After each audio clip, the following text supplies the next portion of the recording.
Ce soir, c'était Tiki-Taka à la Barcelone. Tiki-Taka, pouf, Pedri, Williams, Lamine Yamal, Fabian, Rodrigo, Carvajal, Espagne. Ce soir, on a savouré les tapas. Voilà, on a savouré des tapas espagnols. La tortilla, les croquetas, vous-même, vous savez. Ce soir, on a savouré de l'espagnol. Ce soir, on a savouré du beau football, les gars. C'était du beau football. Voilà, installez-vous. On va débriefer le match de l'Espagne tranquillement. Et on va parler des autres matchs de 15h et 18h. Le débrief commence maintenant. Buenas noches, bienvenidos a todos. J'espère que vous allez bien. Bienvenue en tout cas sur la chaîne Madridista. Si vous ne connaissez pas, ça débriefe tous les matchs. En tout cas, en ce moment, c'est l'Euro. La Copa América, ça va commencer également. Mais l'Euro, c'est quelque chose, les gars. Là, la deuxième journée, elle a commencé hier. Et franchement,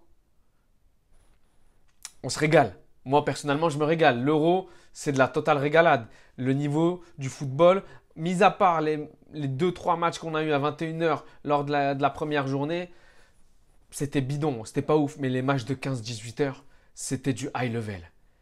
Encore une fois aujourd'hui, mais je vais commencer par le match que je viens de regarder et qui vient de se terminer. Victoire de l'Espagne 1-0 face à l'Italie. Pour moi, victoire logique. Tout simplement, l'Espagne au-dessus. Espagne favori, confirmation, activé, validé, tout ce que vous voulez. Mais en tout cas, les tapas, ils étaient excellents. La sangria elle a été ramenée par les Italiens parce que lors du match, ils n'ont rien fait. Ils ont juste préparé la sangria, ils ont regardé l'Espagne jouer. Voilà, tout simplement. C'était ça. Le match, c'était ça. L'Italie, ils n'ont pas existé. Quand vous regardez la possession, plus de 50% de possession, 55-60 presque. 20 tirs pour l'Espagne. 4 pour l'Italie. Accepted goals, 2. Même pas 0,20 pour l'Italie. C'est pour vous dire, l'Espagne, ils auraient pu claquer une manita encore une fois. Ils auraient pu mettre un 3-0 comme face à la Croatie, mais ils ont trop raté. Manque de chance pour Lamine Yamal. À un moment, il allait mettre une frappe à la Arda Güler. Elle passe à quelques centimètres de la lucarne. Et puis, tu as de l'autre côté Williams qui, lui, a mis une frappe. Elle était en pleine lucarne. Mais malheureusement, elle a touché la transversale. Manque de chance au niveau de la finition. Mais ce soir, l'Espagne, ils ont montré qu'ils étaient vraiment des favoris. Et on peut en voir... Parce que l'Espagne, ils sont qualifiés en huitième de finale, 2 victoires, 3-0 face à la Croatie et ce soir 1-0. Donc, ça va se battre entre la Croatie et l'Italie pour la deuxième place. Mais l'Espagne va jouer contre un troisième d'un autre groupe. L'Espagne, pour moi, va passer en quart de finale. Si l'Allemagne passe en huitième, finit premier et du coup se qualifie en quart, on peut avoir un Allemagne-Espagne en quart de finale, les gars. C'est juste... Franchement, si c'est Allemagne-Espagne en quart de finale. Pour moi, c'est une finale. Pour moi, c'est une finale avant l'heure. Donc, si je l'ai en quart, je prends. Je suis preneur.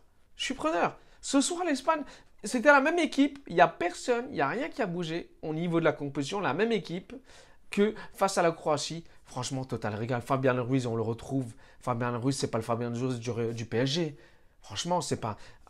Au PSG, tu sens que c'est un mec qui en manque de confiance, qui n'arrive pas à se mettre à l'aise, qui n'arrive pas à mettre à montrer tous ses talents, tout simplement. Mais là, avec l'Espagne, on retrouve un Fabian Ruiz qu'on n'a pas vu depuis un certain moment. Donc, ça fait plaisir. Fabian Ruiz. Franchement, Lamine Yamal, Williams, c'est du high level, c'est le futur. Et je les vois sur le banc avec Pedri. Oh, j'ai failli oublier Pedri. Je suis un ouf. Pedri, exceptionnel, les gars. Exceptionnel, même on connaît tous Pedri. Je vais pas vous reparler de Pedri. Pedri, c'est de la classe. C'est de la. Morata aussi. Franchement, toute l'équipe, même la défense, la porte, le Normand avec Cucurella. Cucurella. C'est plus Cucurella, c'est vous êtes là. Cucurella, arrière gauche, il fait le taf. Croatie ce soir, Italie, franchement, Carvajal, on le connaît, mais Cucurella, les gars, il fait le taf. Il est là, l'agressivité, elle est là. Offensivement, il est là. Défensivement, il est là. Il fait le retour. Il fait tout ce qu'il faut. Le gardien Simons, il n'a pas eu grand-chose pour moi à faire ce soir. L'Italie n'a pas été très dangereux. Quand tu regardes 4 tirs, un tir cadré, ça prouve le manque de face offensive. Ça prouve le manque il y a un manque en fait offensivement côté Italie. Quand tu fais rentrer les attaquants on ne les connaît pas. Raspadori qui joue à Naples, vas-y, Raspadori, reste tout été. Parce que franchement, t'es nul. On t'a pas vu les changements. On dirait même pas qu'il y a eu des changements, les gars, côté Italie. C'est pour vous dire, même le banc, il est nul. Chiesa, il joue trop perso. Il est nul. Scamacca, il est fort avec l'Atalanta. Mais pourquoi il est fort avec l'Atalanta? Parce qu'il y a un schéma de jeu côté Atalanta. Il y a un vrai coach. Il y a des vrais joueurs. Il y a une vraie équipe. Mais l'Italie, c'est pas ce que tu regardes. Franchement, hein. Pour moi, je vous l'ai dit dans mon vidéo pronostic, c'est du flop total, l'Italie. Ça va être un flop. Parce que ça va jouer entre la Croatie et l'Italie. Pour moi, ça va être encore un match nul, ce match. Ou peut-être la Croatie qui gagne et qui va arracher la victoire. Mais quand tu vois la Croatie qui fait 2-2 face à l'Albanie, tu te dis... Ah, c'est dur. C'est dur. Donc pour ce groupe, les gars... En tout cas, l'Espagne vont pour moi finir premier, vont taper l'Albanie sans problème. 2-3-0 facile, voire peut-être 4. L'Espagne vont finir avec 9 points premier. Voilà, il n'y a pas de discussion. Ils ont été sérieux jusqu'à maintenant, ils ont été sérieux. Le jeu, il est là. Il y a tout. Côté Espagne, il y a tout. Tiki-taka, finition, construction de jeu, 1-2. Il y a tout. La défense solide, agressivité, elle est là. Ils en veulent. Ils ont de la niaque. Quand tu vois Lamine Yamal, provoqué, machin, le Morata, les gars, l'Espagne, je les attendais pas à ce niveau-là. Mais là, franchement, ils confirment et ils vont peut-être aller au bout. Ils vont peut-être aller au bout. En tout cas, moi, je vais les pousser. L'Espagne, on y croit. Chicos, le groupe de cet après-midi, le groupe pour moi le plus serré de cette Coupe d'Europe.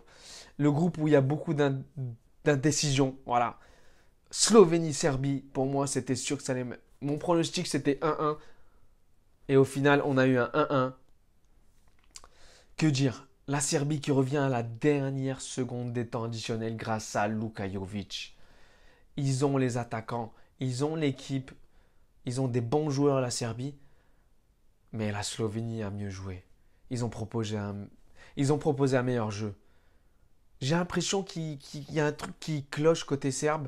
C'est pas normal. C'est pas normal parce qu'ils ont de meilleurs joueurs. Mais quand tu regardes la Slovénie, ça joue mieux. Ça joue mieux. Il y a un vrai schéma de jeu.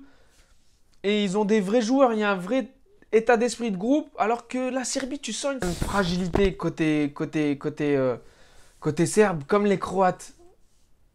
Je sais pas pourquoi, mais tu ressens cette fragilité-là. Et je pense que ce groupe, ça va être compliqué parce que l'Italie, la Croatie sont obligés de gagner contre l'Italie. L'Espagne sont déjà qualifiés, ils sont tranquilles. Donc ce groupe-là, il y a encore du suspense. Il y a encore du suspense et le groupe où j'ai vraiment un coup de gueule à faire, c'est le groupe de l'Angleterre. Le groupe de l'Angleterre où vraiment c'est une catastrophe. L'Angleterre de Southgate, sauce merguez, il est gaze, trop gaze, je sais pas ce qu'il fait encore là, il est dans son monde ce mec. La vérité, il faut m'expliquer qu'est-ce qu'il fait encore là. Quand tu vois les joueurs, ils sont méconnaissables. C'est-à-dire qu'ils sont en club, ils sont à 100% de leur niveau, ils viennent, on dirait des joueurs de CFA. Aucun schéma de jeu, aucune cohésion d'équipe, on dirait des joueurs perdus. Des joueurs perdus. Comportement, bah ouais. J'ai dit comportement, bah ouais. Il n'y a aucun comportement. Ayaka Namura, elle a regardé le match de l'Angleterre, elle s'est dit, il n'y a pas de comportement, bah ouais.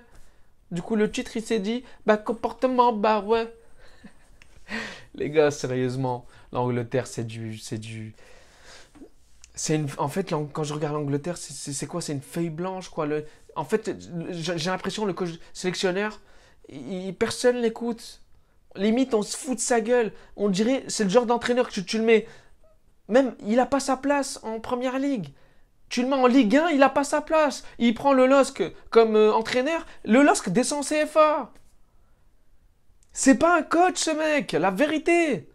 Quand tu vois des Palmer, Mainou sur le banc après le match, qui mettent juste une photo comme ça sur le banc dégoûté, tu te dis mais qu'est-ce que je fous là? Palmer, il n'a pas joué une seule minute. Kane, éclaté au sol, nul. Nul Harry Kane.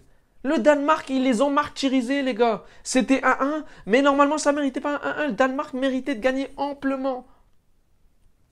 Coup de chance, dévié par un joueur du Danemark sur un centre de Walker, bah, c'est tombé sur Harry Kane. Harry Kane termine facilement. Mais quand tu vois, les Danois, ils les ont fumés. Ce groupe-là, il va être assez compliqué, assez dur, parce que de l'autre côté, la Serbie a fait 1-1 contre la Slovénie. Qui va se qualifier dans ce groupe? Il est toujours indécis, ce groupe. Angleterre, 4 points.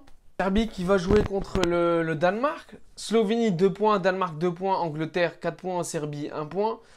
Donc, Serbie, ils sont obligés de gagner pour se qualifier. Le Danemark également. L'Angleterre, qu'est-ce qu'ils vont faire contre la Slovénie? C'est un groupe indécis, les gars. C'est un groupe indécis. On va voir ce qui va se passer. Mais dans tous les cas, l'Angleterre, encore une fois décevant. Ça va être le flop comme l'Italie. Ça va être la même chose, les gars. Ça va être la même chose. Il n'y a aucun schéma de jeu. Bellingham, je suis dégoûté parce que je sais que l'Angleterre, ils vont pas aller au bout. Je ne sais même pas si l'Angleterre vont se qualifier en huitième de finale. Parce que s'ils perdent contre la Slovénie et de l'autre côté, le Danemark gagne contre la Serbie, hasta luego l'Angleterre. Enfin bref, moi franchement, je suis dégoûté pour Bellingham et cette équipe parce que c'est une équipe avec un effectif de malade mental, mais tu vois pas, il n'y a rien quoi. C'est des joueurs qui sont vides mentalement, il n'y a aucune envie, on dirait qu'ils ne savent plus jouer au foot.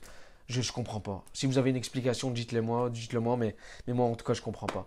Chicos, on a vécu une journée incroyable. Franchement, pour l'instant, c'est la meilleure journée de football parce qu'on a eu 3 matchs exceptionnels. D'habitude, c'est 2 matchs 15-18 heures, mais là, aujourd'hui, 3 matchs exceptionnels. L'Espagne méritait, chapeau, on va les suivre à fond.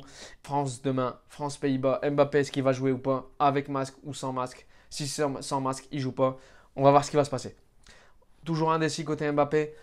Donc, chicos, je vous retrouve demain pour le débrief de France-Pays-Bas. N'hésitez pas à liker, à partager et à donner votre avis par rapport au match si vous avez vu l'un des 3 matchs aujourd'hui. Je vous dis hasta pronto pour le prochain débrief. Ciao, ciao.